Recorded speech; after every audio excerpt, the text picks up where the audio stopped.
Hello everyone. हमारा general close act का जो रिविजनरी सेशन है वो चल रहा है। पार्ट 1 ऑलरेडी हो चुका है अपना। अगर आपने अभी तक पार्ट 1 नहीं देखा है तो उसका लिंक ऊपर आई बटन में शो हो रहा है। आप वहां क्लिक करके पहले आप पार्ट 1 को देखिए, देन पार्ट 2 आप स्टार्ट कर सकते हैं। हमारा जो नोट्स या फिर रिविजनरी वीडियोस में 100% स्टडी मेट कवर है, शॉर्टेस्ट रिवीजन है एंड सारे जो की पॉइंट्स वो सभी हाईलाइटेड हैं, जो कि exam point of view plus revision point of view, writing point of view सभी से मोस्ट इम्पोर्टेंट हैं। मैंने पूरे नोट्स में हाईलाइटेड पॉइंट्स दिए हैं। अगर आप एग्जाम में उनमें से एक दो भी कोट करते हो हर क्वेश्चन में, डेफिनेटली कहीं कोई डाउट नहीं रहना चाहिए, आपको full out of full marks मिलेंगे। ठीक है, ये नोट्स जिन किसी भी व्यक्ति विशेष को चाहिए वो मुझे इंस्टाग्राम अकाउंट है मेरा कल्पित गोयल के नाम से, वहां आप मुझे मैसेज कर सकते हैं। मैं वहां पे आपको जो नोट्स है चैप्टर के वो प्रोवाइड कर दूंगा। So let's start. तो हम सबसे पहले स्टार्ट करते हैं जनरल क्लोज एक्ट का सेक्शन नंबर 3 जो है क्या कह रहा है। जनरल डेफिनेशंस जितनी भी हैं वो सेक्शन नंबर 3 में कवर्ड हैं। सबसे पहले हम स्टार्ट करते हैं एक्ट की डेफिनेशन से। यहाँ एक्ट से किसी एक्ट के लास्ट में जो लगता है वो एक्ट नहीं, जैसे द कॉन्ट्रैक्ट एक्ट, तो वो वाला एक्ट की बात नहीं कर रहा है। यहाँ एक्ट का जो रेफरेंस है वो किस पर्पज से है, यहाँ उसका मतलब है कुछ करने से। ठीक है, तो आइए हम इसको कंप्लीटली देखते हैं। Act used with reference to an offense or a civil wrong shall include a series of acts and word which refers to act done extended also to illegal omission। तो यहाँ जो एक्ट का मतलब है वो offence कोई भी offence है वो एक्ट माना जाएगा। ठीक है, या फिर सिविल रोंग का मतलब हम यहाँ क्या ले सकते हैं, कोई भी क्रिमिनल नेचर का जो काम है वो भी एक्ट माना जाएगा। और civil wrong includes series of acts. ठीक है, सीरीज ऑफ एक्ट्स जो है सीरीज ऑफ एक्ट्स वो भी सिविल रोंग में इंक्लूड होगा और वो भी एक्ट माना जाएगा। सीरीज ऑफ एक्ट्स क्या, अब दिमाग में ये आ रहा होगा आपके, जो कि जेन्युइन बात है। तो सीरीज ऑफ एक्ट्स का मतलब क्या है, एक के बाद एक एक्ट जो कनेक्टेड है। उसका हम एक एग्जांपल लेते हैं। देखो आपकी स्क्रीन पे एक पिक्चर शो हो रही होगी। मान लो कि जो ये ओल्ड मैन है, मतलब जो ये आदमी है, ये एक क्रिमिनल नेचर का बंदा है। ये किसी दूसरे बंदे को पैसे देता है कि आपको उस बंदे को किडनैप करना है, मिस्टर एक्स को आपको किडनैप करना है। ठीक है, ये पहला एक्ट हो गया। दूसरा एक्ट क्या है, दूसरे एक्ट में उसने बोला कि इसको किडनैप करके इसके घर वालों को फोन करो कि आप हमें 10 लाख रुपए भेज दो वरना हम इसको मार देंगे। तीसरा एक्ट क्या हुआ, उसमें उसने बोला कि इसको पकड़ के इसको जितना हो सके उतना मारो। ठीक है, जितना हो सके उसका उतना मारो, और इसको मारना तो है ही, चाहे इसके घर वाले पैसे दें या ना दे। ठीक है, तीसरा एक्ट हो गया। इसके कनेक्शन में जितने भी एक्ट वो करता है तो एक सीरीज ऑफ एक्ट्स बन गया है, वो भी क्रिमिनल नेचर का, तो ये भी सिविल रोंग में इंक्लूड होगा और उसको भी एक्ट कहा गया है। इसके अलावा कोई भी इलीगल ओमिशंस किया गया, किसी भी चीज को जानबूझ के इलीगली ओमिट किया गया, जो ठीक है जो कानून के खिलाफ है, उस तरीके से उसको ओमिट किया गया, तो वो भी क्या है, एक्ट है। ठीक है, तो एक्ट आपको समझ आ गया होगा। हम बात करते हैं एफिडेविट की। एफिडेविट के अंदर क्या है, एफिडेविट क्या इंक्लूड करता है, अफर्मेशंस एंड डिक्लेरेशन। एफिडेविट क्या है, सिर्फ अफर्मेशन एंड डिक्लेरेशन है। किसी भी पर्सन के द्वारा, कोई भी पर्सन किसी चीज के बारे में जो है डिक्लेरेशन देता है तो वो एफिडेविट है। लेकिन एफिडेविट में स्वेरिंग नहीं होती है, कसम नहीं खाई जाती है। ये एफिडेविट का फॉर्मेट आप ऊपर देख रहे हो। मान लो एग्जाम्पल इसमें ये है, अगर मेरा नाम कहीं पे एक्स कुमार वाई है, कहीं पे मेरा नाम एक्स कुमार वाई है, और फिर उस नाम को बदल के मैंने सिर्फ एक डॉक्यूमेंट में मेरा नाम एक्स कुमार वाई है, मान लो कॉलेज वाले स्कूल वाले डॉक्यूमेंट में एक्स कुमार वाई है, और वहीं बैंक डिटेल्स में मेरा नाम सिर्फ एक्स वाई है।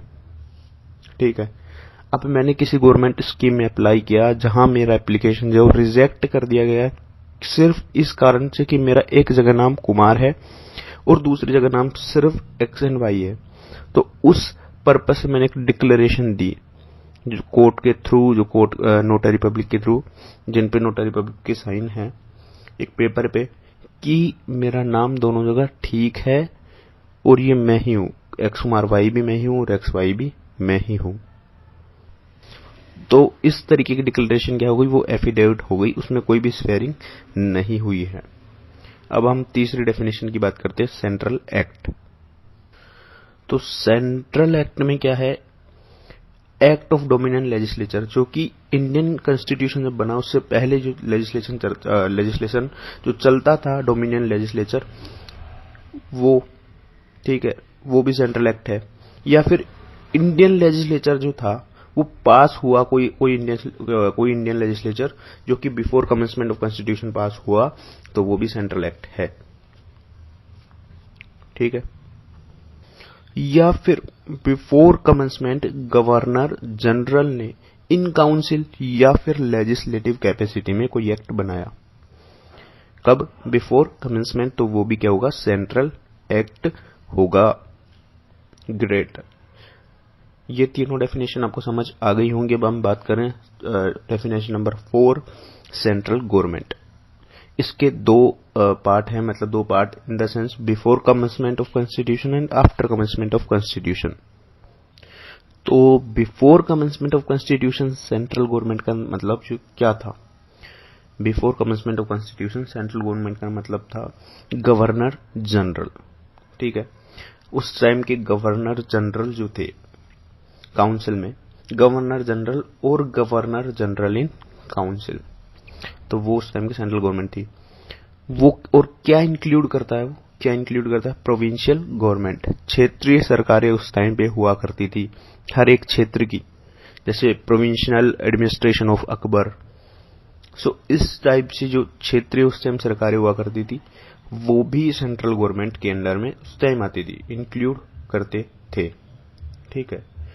प्लस में जो चीफ कमिश्नर उस प्रोविंस के चीफ कमिश्नर हुआ करते थे, वो भी क्या थे, सेंट्रल गवर्नमेंट में आया करते थे। अब हम बात करते हैं आफ्टर कमेंसमेंट ऑफ कॉन्स्टिट्यूशन। तो आफ्टर कमेंसमेंट ऑफ कॉन्स्टिट्यूशन में सेंट्रल गवर्नमेंट का मतलब क्या है, प्रेसिडेंट से है। प्लस में इंक्लूसिव डेफिनेशन है ये। प्रेसिडेंट के साथ और क्या इंक्लूड होता है, ध्यान से सुनना।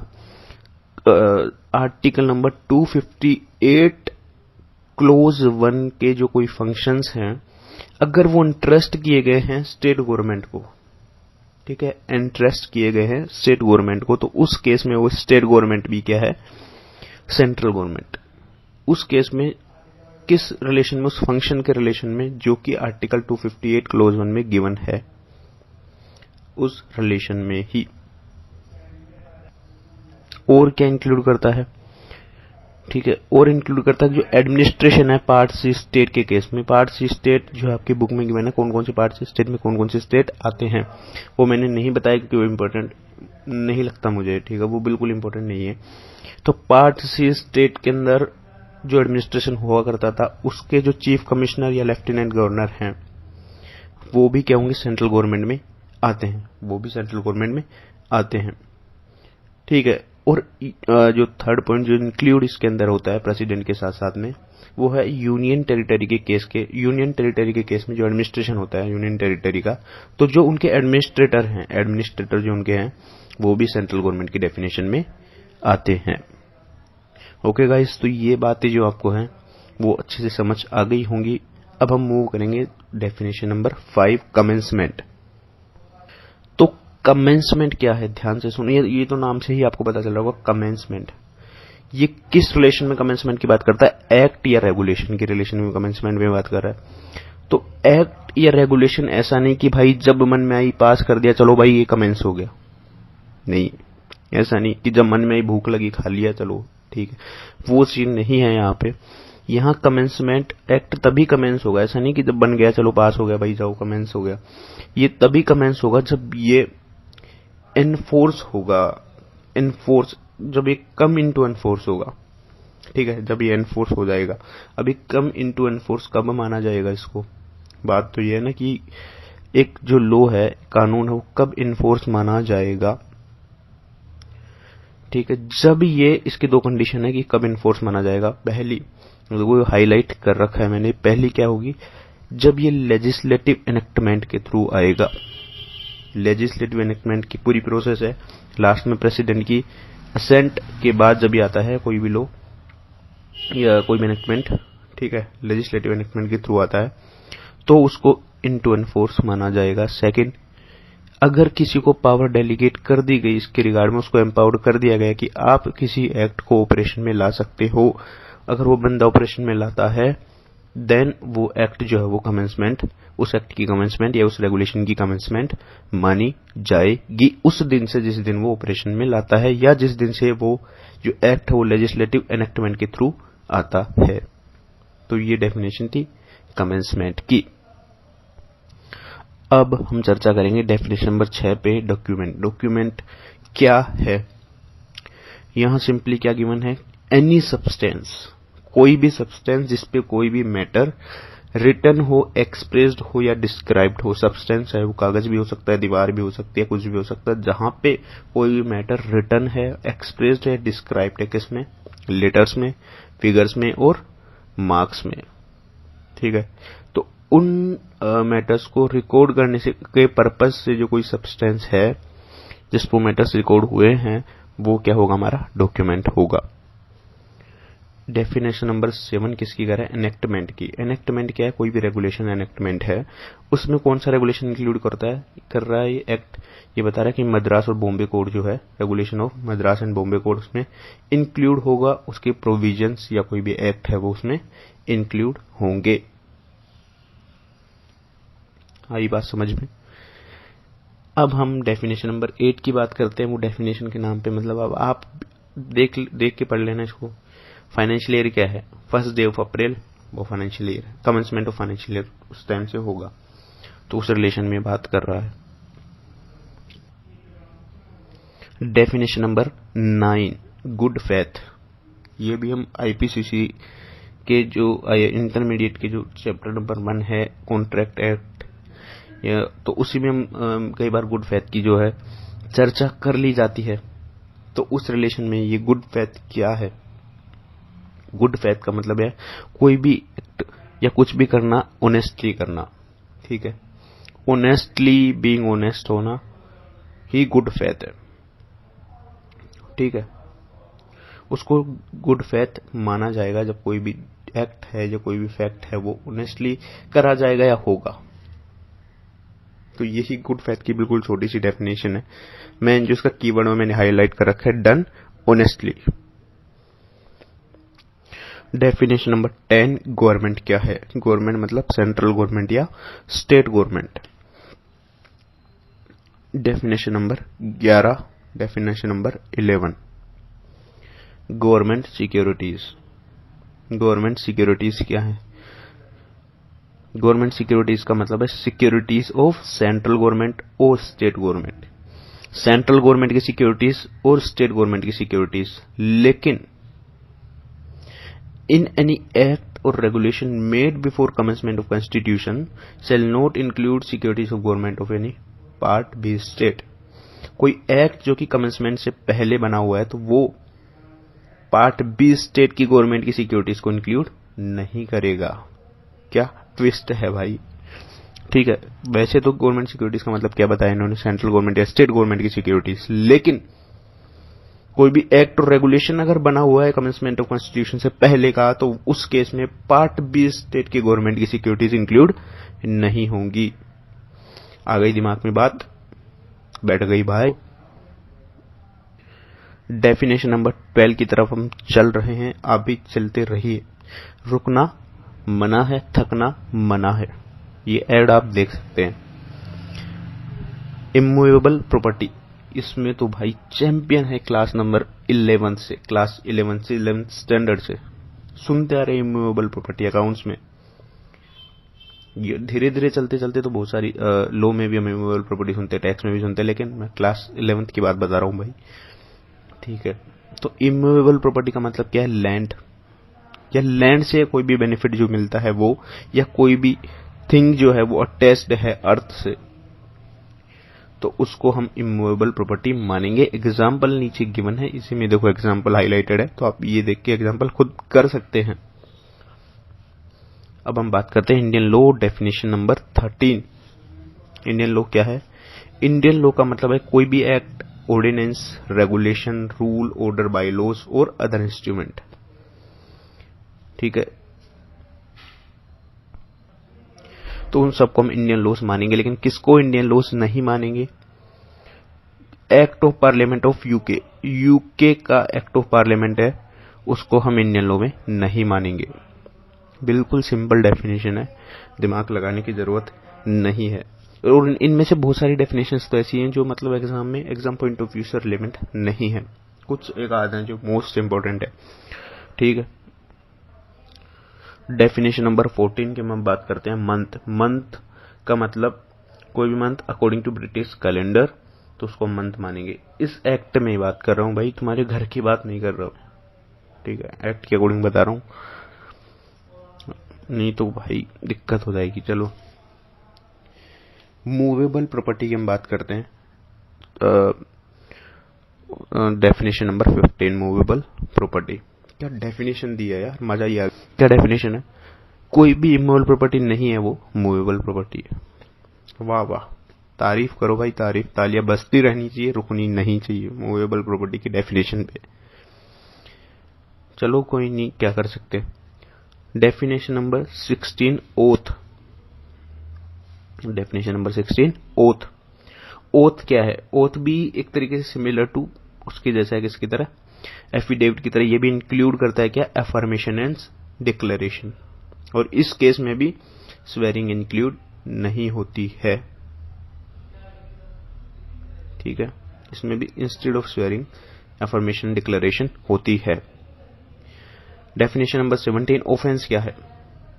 कोई भी एक्ट और ओमिशन, कोई भी एक्ट और ओमिशन जो कि पनिशेबल बाय लॉ है, कोई भी एक्ट और ओमिशन जो कि पनिशेबल बाय लॉ है, वो क्या है? ऑफेंस है। ठीक है, ये डेफिनेशन नंबर 17 हो गई। डेफिनेशन नंबर 18 की हम बात करते हैं, ऑफिशियल गेजेट। ऑफिशियल गेजेट क्या है? गेजेट ऑफ इंडिया या किसी स्टेट का जो ऑफिशियल गेजेट है वो ऑफिशियल गेजेट है। डेफिनेशन है ना भाई, क्या कर सकते। पर्सन की डेफिनेशन दी गई, ये भी हम सुनते आ रहे हैं, कई बार सुन चुके हैं। पर्सन इंक्लूड क्या करता है? कंपनी, एसोसिएट और body of individuals.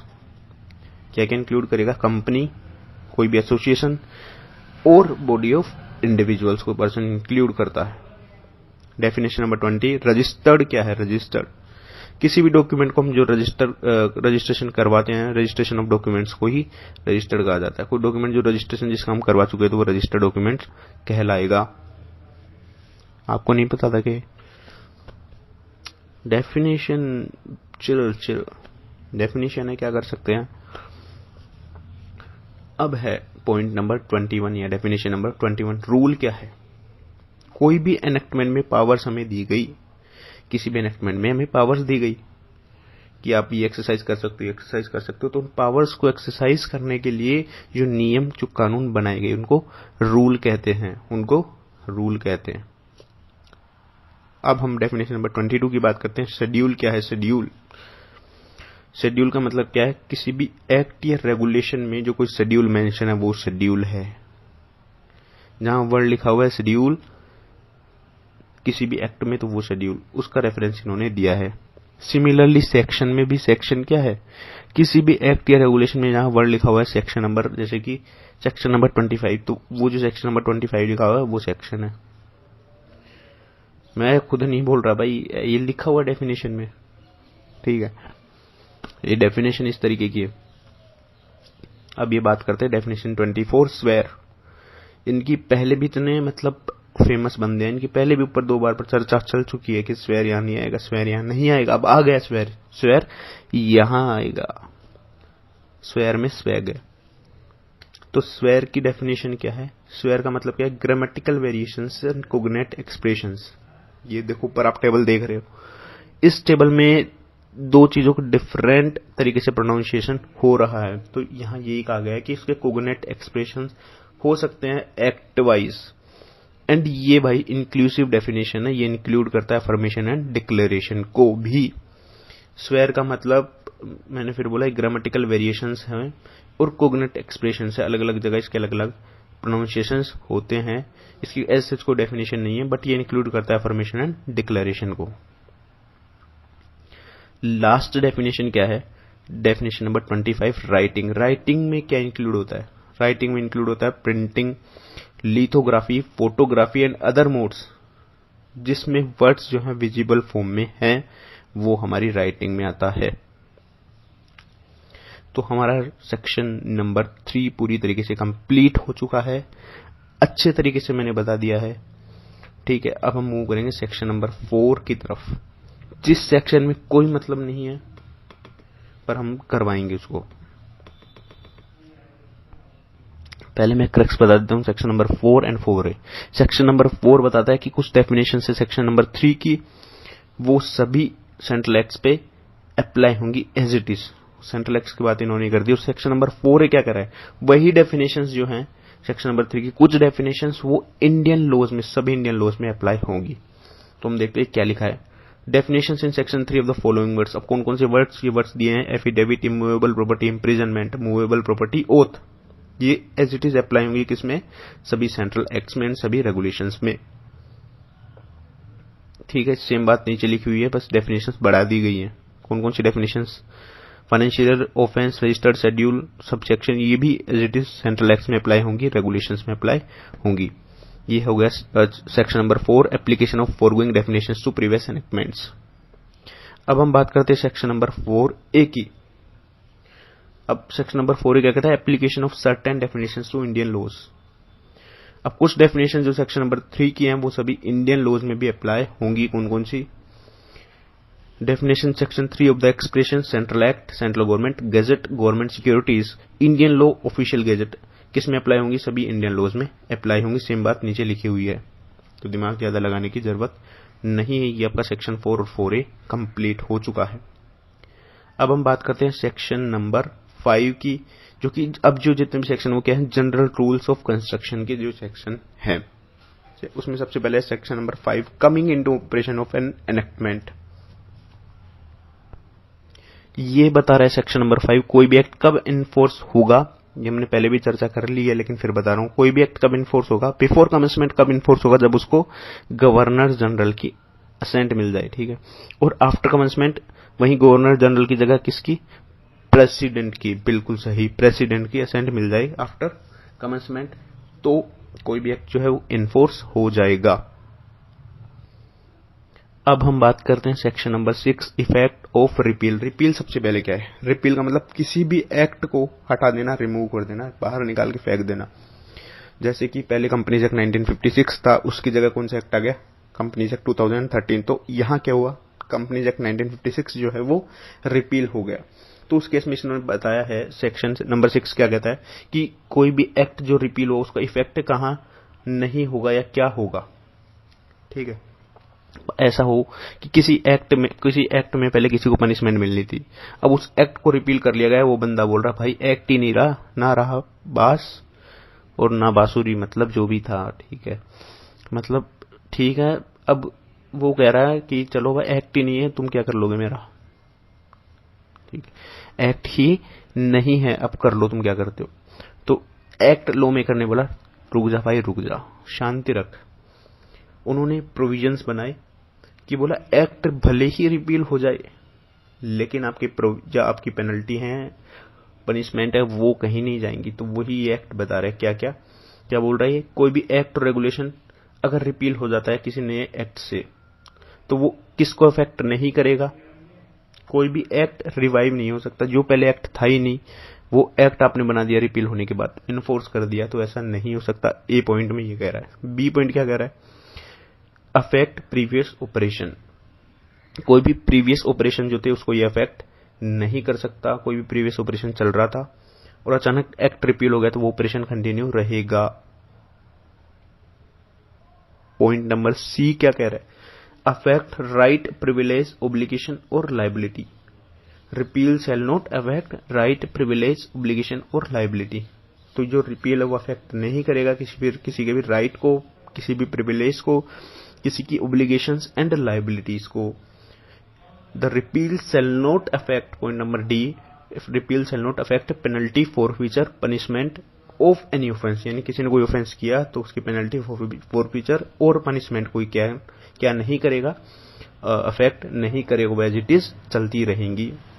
And the E point, last point, किसको अफेक्ट नहीं करेगा, किसी भी इन्वेस्टिगेशन को, लीगल प्रोसीडिंग्स को, रेमेडीज को। किसी को कोई रेमेडी मिल रही है एक्ट में, या किसी के अगेंस्ट कोई इन्वेस्टिगेशन चल रही है, लीगल प्रोसीडिंग चल रही है, तो उस केस में रिपील होने के बाद भी वो कंटिन्यू रहेंगी, उसको कोई इफेक्ट नहीं करेगा एक्ट रिपील होना। अब सेक्शन नंबर 6 में इन्होंने कुछ बातें, अब दिमाग काम नहीं करता भाई सबका, चलो कुछ बातें जो है इन्होंने सेक्शन 6 में लिखना भूल गए, 6A बना दिया कि कोई एक्ट रिपील हुआ, repeal of act making textual amendment in act or regulation. कोई एक्ट था पहले 1956 का एक्ट था, कंपनीज एक्ट, ठीक है, उसमें कहीं कोई अमेंडमेंट आया 1956 में, उस टाइम कोई अमेंडमेंट आया था, मान लो कोई एडिशनल पैराग्राफ ऐड हुआ था, अब वो एक्ट रिपील हो गया, तो ऐसा नहीं होगा कि जो अमेंडमेंट आया था उस एक्ट में 1956 वाले में जो एडिशनल पैराग्राफ ऐड हुआ था कंपनीज एक्ट के किसी भी सेक्शन में, मान लो आप कोई एक्स्ट्रा पैराग्राफ ऐड हुआ, तो उसका मतलब ये नहीं कि वो एक्ट रिपील हो गया तो वो सेक्शन भी गायब हो गया। वो जो टेक्सचुअल अमेंडमेंट हुई थी वो एज इट इज कंटिन्यू रहेगी, किसमें, न्यू एक्ट में। जो कंपनीज एक्ट 2013 आया तो वहां जो है वो पहले वाला जो एक्ट था, कौन सा वाला, 1956 का जो अमेंडमेंट था वो कंटिन्यू रहेगा। यहाँ पे यही गिवन है, देखो, where any act regulation repeal अगर हो जाता है, ठीक है, by which the text of any act regulation was amended, कोई भी टेक्स्ट रेगुलेशन अमेंड हुआ है, ओमिट हुआ है या इंसर्ट हुआ है या सब्स्टिट्यूट हुआ है, तो उस वो रिपील जो अफेक्ट नहीं करेगा continuance of any such amendment, उस अमेंडमेंट की कंटिन्यूएंस को जो एक्ट जो रिपील है वो अफेक्ट नहीं करेगा। आई बात समझ में? इससे सिंपल क्या समझाऊं मैं, समझ ही नहीं आ रहा मेरे को। सेक्शन नंबर 7 क्या है, रिवाइवल ऑफ रिपील्ड एनेक्टमेंट। अगर कोई एक्ट रिपील कर लिया गया लेकिन उसको फिर रिवाइव किया गया है, रिवाइव किया गया किसी भी एक्ट को होली या पार्शियली, तो उसका पर्पस स्टेट करना पड़ेगा कि ऐसा क्यों किया है, उसका पर्पस एक्सप्रेस करना पड़ेगा, स्टेट करना पड़ेगा कि ऐसा क्यों किया है। ये तो बहुत ही छोटा सा सेक्शन था, section number 7, revival of repealed enactments, मतलब रिवाइवल के केस में बात कर रहा है, होली या पार्शियली। सेक्शन नंबर 8 की हम अब बात करेंगे। Section number 8, construction of references to repealed enactment. Repealed enactment के रेफरेंसेस की बात हम कर रहे हैं। तो यहां पे क्या बताया गया कि कोई भी एक्ट अगर रिपील होता है, रिनेक्ट्स होता है, चाहे मॉडिफिकेशन के साथ में या विदाउट मॉडिफिकेशन, तो उस केस में क्या होगा, उसका अगर रेफरेंस, कोई भी एक्ट क्या हुआ, रिपील हुआ, रीएनेक्ट हुआ विद या विदाउट मॉडिफिकेशन, को अगर उसका रेफरेंस किसी अदर एनेक्टमेंट में गिवन है तो उसको रेफरेंस माना जाएगा, किसका, प्रोविजंस जो रीएनेक्ट हुआ है उसका रेफरेंस माना जाएगा। ठीक है, आप इसको देख लेना, बाकी इसमें कुछ भी नहीं है। अब हम सेक्शन नंबर 9 पे चलते हैं, commencement and termination of time. Commencement and termination time में क्या कह रहा है, देखो सुनो, in any act or regulation made after commencement of this act it shall be sufficient for the purpose of excluding the first in a series of days or use the word from, and for purpose of including the last in series of days or any other period of time to use the word to. तो यहां ये बताया गया है कि जो commencement time है वहां पे हम, ठीक, कमेंसमेंट एंड टर्मिनेशन टाइम को निकालते टाइम हम, जैसे मान लो कोई पीरियड है 1 जनवरी से लेकर 31 जनवरी, जो फर्स्ट डे है जहां से फ्रॉम स्टार्ट हुआ है, फ्रॉम जहां से स्टार्ट हुआ है उस एक दिन को हटा देंगे, और लास्ट का जो 31 डे है यानी 2/31 हमने बोला, फ्रॉम 1 जनवरी टू 31, तो 2/31 को हम इंक्लूड करेंगे उस डेज की कैलकुलेशन में। मान लो हमने कैलकुलेट करना है 1 डे टू 31 कितने दिन हुए, तो वहां फर्स्ट को हम इग्नोर करेंगे एंड 31 को इंक्लूड करेंगे, सिर्फ इसमें ये बोला गया है। अब हम बात कर रहे हैं section number 10, computation of time. Computation of time क्या कह रहा है, where by any central act or regulation made after commencement of this act, any act or proceeding, कोई भी directed or allowed to be done or taken in any court or offence on a certain day, कोई भी act or proceeding किसी certain day को होना था तो उसको सर्टेन डे मान लिया जाएगा। यदि कोर्ट ऑफिस उस दिन क्लोज्ड है, कोर्ट ऑफिस उस दिन क्लोज्ड है, ठीक है, लेकिन फिर भी जो नेक्स्ट डे जिस दिन कोर्ट ओपन हुआ उस दिन उसकी सुनवाई कर ली गई है, वो मैटर सोल्व कर लिया गया है, तो उसको सेम डे कंसीडर कर लिया जाएगा जिस दिन कोर्ट क्लोज था। अब हम सेक्शन नंबर 11 की बात करते हैं, measurement of distance. Measurement of distance किस रिलेशन में सेक्शन नंबर 11 में, कि एक्ट में कई जगह कुछ प्लेसेस का उनके एरिया वाइज कुछ अगर गिवन है कि कितना किलोमीटर है या जो भी है, तो उस एरिया को, उस डिस्टेंस को मेजर करने के लिए इन्होंने बताया कि उस एरिया को मेजर कैसे करना है। उस एरिया को मेजर करने के लिए जो ग्लोब है उसमें जो स्ट्रेट लाइन है, straight line on horizontal plane, horizontal plane जो होता है उस पे जो स्ट्रेट लाइन है उसके बेसिस पे हम इसको मेजर करेंगे किसी भी प्लेस की डिस्टेंस को, ठीक है, किसी भी प्लेस की डिस्टेंस के पर्पज से ये बताया गया मेजरमेंट ऑफ डिस्टेंस किस तरीके से करनी है। तो ये भी जो कीवर्ड है वो हाईलाइट है, measured in a straight line on a horizontal plane. आज के हमारे रिवीजन लेक्चर का जो कि पार्ट 2 है उसका लास्ट सेक्शन क्या है, सेक्शन नंबर 12 है, duty to be taken pro rata in enactment. Pro rata के नाम से आपको समझ आ रहा होगा कि जो रेट है वो इक्वल, मतलब रेट सेम रहेगी, सिर्फ जो डिफरेंस आता है वो क्वांटिटी की वजह से आता है। क्वांटिटी की इन द सेंस अमाउंट की वजह से, अमाउंट जहां ज्यादा वहां पे रेट या टैक्स ज्यादा, जहां अमाउंट कम वहां टैक्स कम। तो ये भी duty to be taken pro rata in enactment, कौन सी ड्यूटी, कस्टम ड्यूटी या एक्सरसाइज ड्यूटी, उस पे जो रेट प्रिस्क्राइब्ड है लॉ में तो रेट सेम रहेगी, लेकिन जो अमाउंट में चेंज होगा वो किस वजह से होगा, क्वांटिटी डिफरेंस में। जहां क्वांटिटी कम होगी वहां रेट या वहां जो टैक्स का अमाउंट है, ड्यूटी का अमाउंट वो कम निकलेगा, जहां क्वांटिटी ज्यादा होगी वहां अमाउंट ज्यादा निकलेगा, तो वो क्वांटिटी डिफरेंस की वजह से निकलेगा। बाकी जो रेट है वो एक ही रहेगी, रेट में कोई डिफरेंस नहीं रहेगा। तो जो हमारा रिवीजन नंबर 2 है, पार्ट नंबर 2 है, वो कंप्लीट हो गया है। मोस्टली हमारा जनरल क्लोज एक्ट पूरा जो है 1.25 घंटे का है, 1 घंटा 15 मिनट के अप्रोक्स होने वाला है। तो 2 वीडियोस हो गई हैं 15-20 मिनट की, एक लास्ट वीडियो पेंडिंग है, थोड़ा सा बचा हुआ है बस जनरल क्लोज एक्ट, तो वो हमारा कंप्लीट हो जाएगा। वीडियो को पूरा अच्छे से देखना है, शेयर करना है, लाइक करना है, कमेंट करना है कैसी लगी वीडियो, और अच्छे मार्क्स स्कोर करने हैं, full out of full score करना है। So guys, bye bye, take care, God bless you, best of luck.